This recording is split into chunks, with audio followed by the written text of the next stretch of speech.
I sold my software company for $52 million on a Tuesday.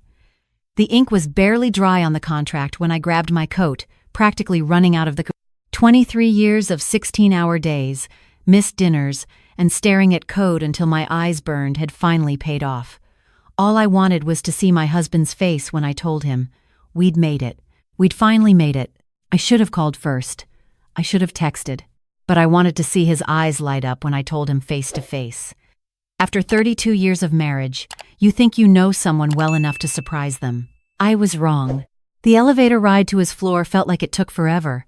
I practiced how I'd tell him. Maybe I'd just blurt it out. Maybe I'd make him guess. My hands were shaking as I walked past his assistant's desk. Sarah looked up, started to say something, but I was already pushing open his door. Michael, you won't believe what just happened.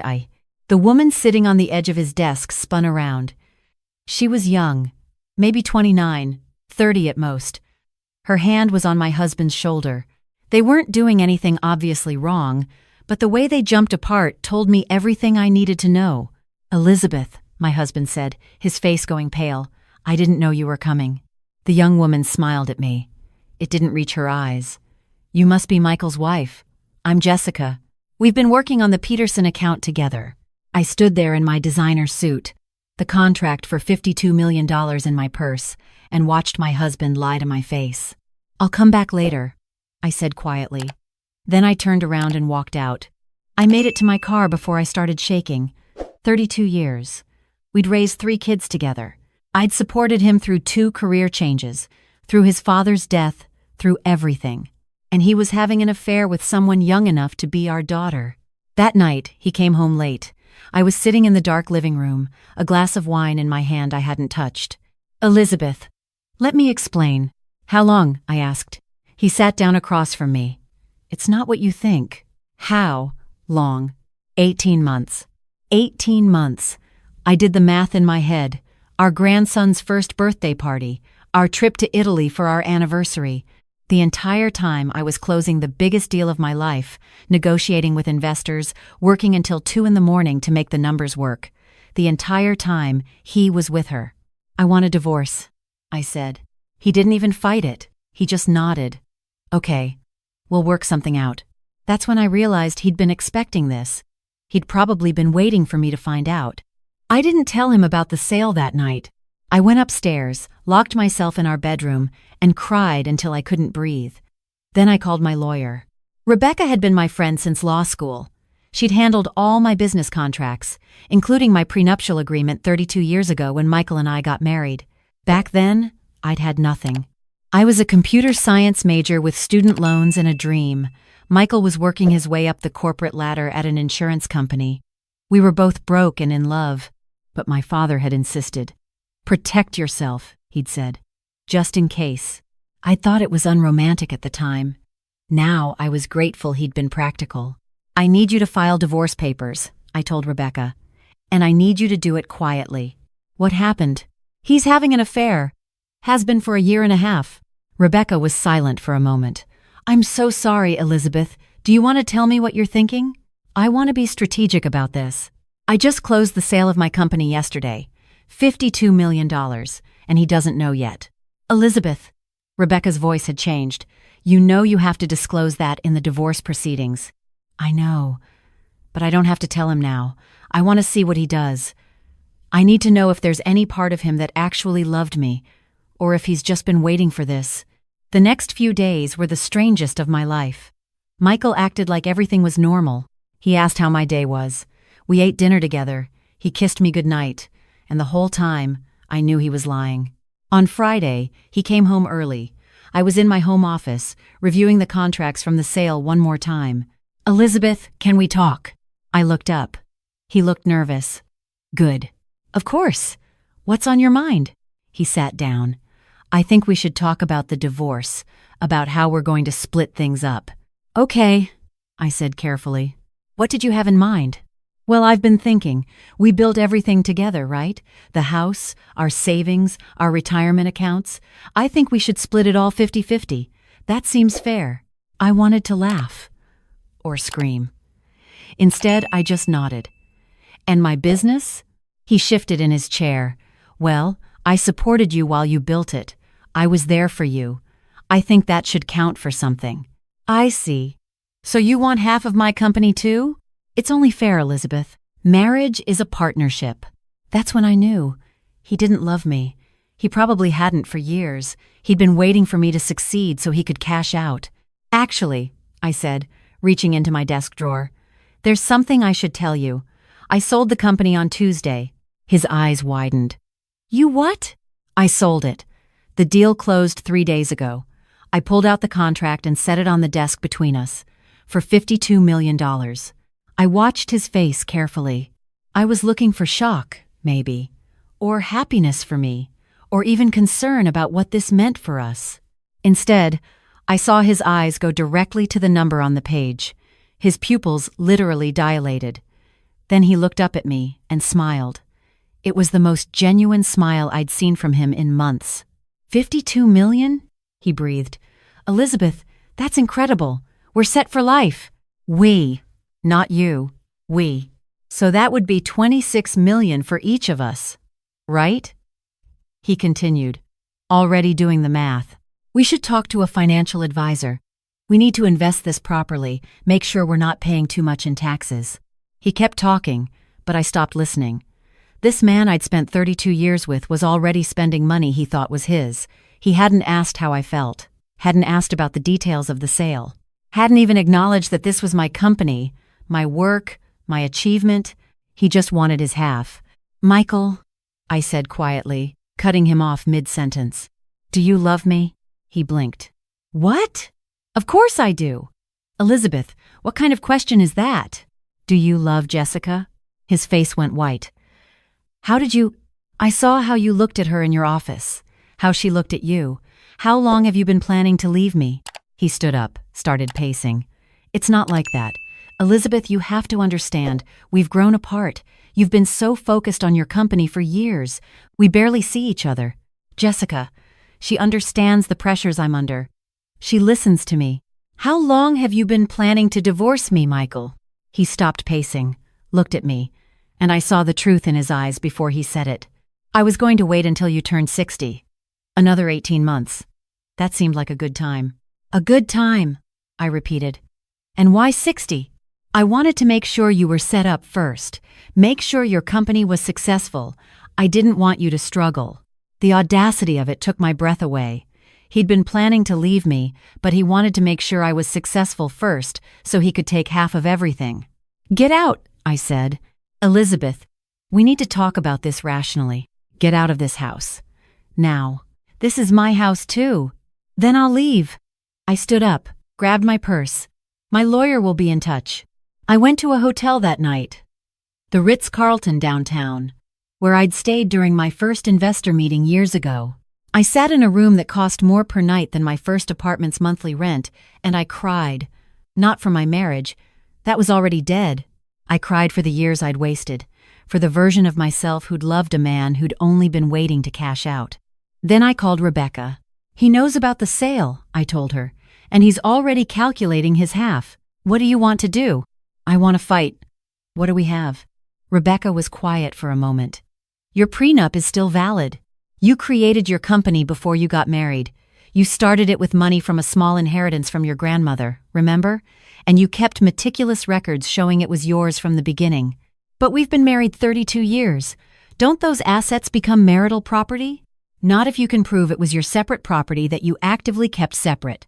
Did Michael ever invest in the company? I thought back. No. He never believed in it, actually. He told me I was wasting my time, called it my little hobby for years. Do you have that in writing? Emails? Texts? Probably. I save everything, then start going through them. I need every piece of evidence that shows this was your company, your work, and that he actively discouraged you from pursuing it. Over the next 2 weeks, I became a detective of my own life. I found emails from 10 years ago where Michael had suggested I give up and get a real job. Text messages from 5 years ago where he'd complained that I was spending too much time on my computer stuff. Voicemails from 3 years ago where he told our daughter that her mother was being unrealistic about her business prospects. Every piece of evidence was another knife in my heart, but I saved them all. Then I found something else. Going through our credit card statements for evidence of separate finances, I found hotel charges, dinner reservations for two, jewelry purchases I'd never received. The affair had been going on even longer than 18 months. I found evidence going back almost 3 years. 3 years. Through our daughter Sarah's wedding, through the birth of our youngest grandchild, through my mother's funeral, where Michael had held my hand through the entire service. I called my daughter. "Mom? What's wrong? You sound upset." I told her everything. About Jessica, about the affair, about the divorce. Sarah was quiet for a long time. Then she said, "I knew something was wrong." "What?" "At my wedding. You remember the photographer was taking family photos and Dad stepped away to take a call? It was during the reception. He was gone for almost 20 minutes. I remembered. I'd been annoyed but not suspicious. "It was a business call," he'd said. "Important client." "I saw him," Sarah continued. "He was in the parking lot talking to some woman. She was young, Mom, and the way he was looking at her. I thought maybe it was a friend of yours I didn't know. But now, why didn't you say anything?" "I didn't want to believe it, and it was my wedding day. I thought maybe I was wrong. I'm so sorry, Mom." "It's not your fault, sweetheart." "What are you going to do?" "I'm going to make sure he doesn't get a penny of my company. And then I'm going to move on with my life." The divorce proceedings were brutal. Michael hired an expensive lawyer who argued that he'd been a supportive spouse who'd enabled my success by providing emotional and financial stability while I built my business. Rebecca countered with every email, every text, every voicemail where he'd discouraged me. She brought in testimony from my business partner, who confirmed that Michael had never invested $1 or attended a single company event. She showed that I'd kept my business finances completely separate, had paid myself a small salary, and had reinvested everything back into the company until the sale. And then she played her trump card, the prenuptial agreement. Michael's lawyer argued it was outdated, that 32 years of marriage had made it irrelevant. Rebecca argued that the prenup specifically protected any business or assets that either party brought into the marriage or created with their own separate property. Since I'd started my company with my grandmother's inheritance money and had kept it separate throughout our marriage, it was protected. The judge agreed. But that wasn't the end of it. Michael tried everything. He claimed he'd contributed intellectual property to my company by discussing business strategy with me. He claimed he'd sacrificed his own career advancement to support mine. He claimed emotional distress. And then he made a mistake. During a deposition, he let slip that he was planning to marry Jessica once this was all settled. Rebecca pounced. "And how long have you been in a relationship with Miss Chen?"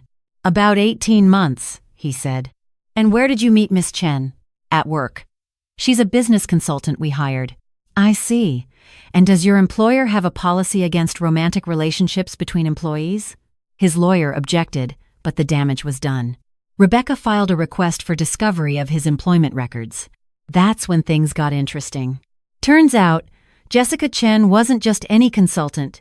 She was the daughter of Thomas Chen, a major investor in my husband's company. Michael was a VP of operations. Dating the boss's daughter while married was definitely against company policy. I got a phone call from Rebecca 3 days later. She was laughing. "You're not going to believe this," she said. "Thomas Chen just called me, personally." "What did he want?" "He wanted to apologize. He had no idea his daughter was involved with a married man. Apparently, she told him Michael was divorced. What's he going to do?" "He fired Michael this morning, and he terminated Jessica's consulting contract." I should have felt triumphant. Instead, I just felt tired. "There's more," Rebecca continued. "Michael's stock options were set to vest next month. He would have gotten about $500,000. But under the termination clause, he forfeits them." "How's the divorce looking?" "We're close to a settlement. He gets the marital home and half of the joint savings and retirement accounts. That comes to about $200,000 for him. You keep your company sale proceeds, your personal accounts, and the vacation property in your name. $200,000 versus $52 million. It wasn't about the money, though. It was about justice. The divorce was finalized on my 59th birthday. I signed the papers in Rebecca's office, then went home to my new condo overlooking Lake Michigan. It was smaller than the house I'd shared with Michael, but it was mine. My daughters threw me a party that weekend. Sarah, Emma, and Claire had all flown in. My grandchildren made me cards. My friends from my business school days came. Even some of my former employees showed up. I stood in my living room, surrounded by people who actually loved me, and I felt lighter than I had in years. "Speech!" someone called out. I laughed. "I'm not good at speeches." "Come on, Mom," Sarah said. "You used to give investor pitches all the time." "Fine." I raised my glass. 3 years ago, my company was struggling. I was working 18-hour days, trying to make the numbers work, trying to prove to everyone that I hadn't wasted my life on a pipe dream. And the whole time, the person who was supposed to be my biggest supporter was planning his exit strategy. The room got quiet. But here's what I learned. Your worth isn't determined by whether someone chooses to love you. Your value isn't measured by your relationship status. I built something amazing, not because I had a supportive husband, but in spite of having an unsupportive one. And now I'm free to do whatever I want with the rest of my life. "What are you going to do?" Emma asked. "I'm going to travel. I'm going to spend time with my grandchildren. I'm going to mentor young women in tech who are being told their ideas don't matter. And I'm going to remember that 59 is not old. It's not over. It's just the beginning of a new chapter." 6 months after the divorce, I ran into someone at a tech conference in San Francisco. David Martinez had been my mentor when I was first starting out in tech, back when I was 25, and he was a senior developer at a major firm. He'd encouraged me, taught me, believed in me when no one else did. I hadn't seen him in almost 15 years. "Elizabeth Morrison," he said, smiling. "I heard about your sale. Congratulations." "Thank you. What are you up to these days?" "Retired, mostly, consulting on the side, enjoying life."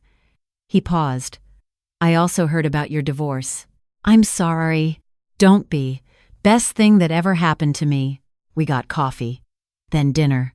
Then he asked if I'd like to go sailing with him the next time I was in San Francisco. I said yes. On our third date, I told him everything. About Michael, about Jessica, about the affair, and the divorce, and the money. David listened quietly. Then he said, "You know what I remember about you from 20 years ago?" "What?" "You were brilliant. You asked questions that made everyone else in the room think harder. You weren't afraid to be wrong, but you were also confident enough to be right. And you never, ever gave up." He reached across the table and took my hand. "That's still who you are." Michael was a fool. I'm 60 now. I wake up every morning in my condo, or sometimes in David's house in Sausalito when I'm visiting him. I have breakfast with my grandchildren twice a week. I mentor 3 young women who are starting their own tech companies. I sit on the board of a nonprofit that provides coding education to underprivileged girls. Last month, I saw Michael at our daughter Claire's birthday party. He came alone. Jessica had left him 6 months after the divorce, once she realized he didn't actually have any money. He looked older, tired. He tried to make small talk with me, but I kept it brief and polite. As I was leaving, he stopped me. "Elizabeth, I want you to know, I made a mistake, a terrible mistake." I looked at him. This man I'd spent 32 years with. This man who'd betrayed me through some of the most important moments of my life. This man who'd seen dollar signs instead of a partner when I'd succeeded. "Yes," I said. "You did. Do you think you could ever forgive me?" I thought about it. About forgiveness and second chances and all the things we're supposed to do to be good people. "I don't hate you, Michael. I don't wish bad things for you. But forgiveness, that's not about you. That's about me letting go of the anger. And I did that a long time ago. I let it go and moved on. You should too." I got in my car and drove to David's house. He was waiting for me on the porch, 2 glasses of wine already poured. "How was the party?" he asked. "Good." Claire loved her gifts. The kids were adorable. I sat down next to him, took the wine glass he offered. Michael was there. "How did that go?" He apologized, asked if I could forgive him. "And?" I smiled. I told him I'd already moved on. "Because I have." David put his arm around me. We sat there watching the sunset over the bay, and I thought about everything that had led me to this moment. The betrayal, the divorce, the money, the new life I'd built. I sold my business for $52 million. I ran to tell my husband and discovered he'd been betraying me for years. And instead of letting it destroy me, I fought back. I protected what was mine. I moved on. And you know what? At 60 years old, sitting on a porch with a man who actually loves me, mentoring the next generation of women in tech, surrounded by family who supports me, I've never been happier. The betrayal didn't break me. It freed me. And that's worth more than $52 million.